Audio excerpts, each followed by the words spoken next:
Hi అండి. ఈరోజు పొద్దున్నే వంట చేసేసాను మిషన్ కుడదామని. మామిడికాయ పప్పు, రసం, చిక్కుడుకాయ తాలింపు. రసం కొంచెం ఎక్కువ అయితే కప్పులో పోసి పెట్టాను. బియ్యం కూడా కడిగి పెట్టేసాను. 12:30కి అట్లాగా అన్నం వండేస్తాము. ఈరోజు మిషన్ లెహెంగా కుడదామని ఒక నెల నుంచి ఇచ్చిపెట్టినారు శారీ. ఆ శారీతో లెహెంగా కుడతాను. ఇది శారీ,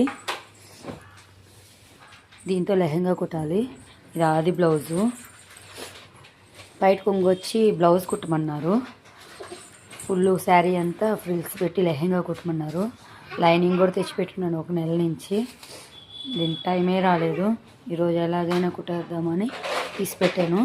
మిషన్ కూడా ఇక్కడ ఈ రూమ్లోనే పెట్టుకున్నాను, వెంటిలేషన్ బాగుందని. అందుకని ఆ మిషన్ కూడా ఆయిల్ వేసేసి ఫిట్ చేసి ఇచ్చేసిపోయాడు మా ఆయన. ఈరోజైతే కుట్టాలి. ఎప్పుడు కుడతానో సాయంత్రానికి కుట్టాలి. 2 పావడ బ్లౌజ్ 2 కుట్టాలి. కుడతానో లేదో తెలీదు. కుడితే మాత్రం ఏది ఫినిషింగ్ అయిందని సాయంత్రం వీడియో తీసి పెడతాను. మా వీడియో నచ్చినట్లయితే లైక్ చేయండి, షేర్ చేయండి.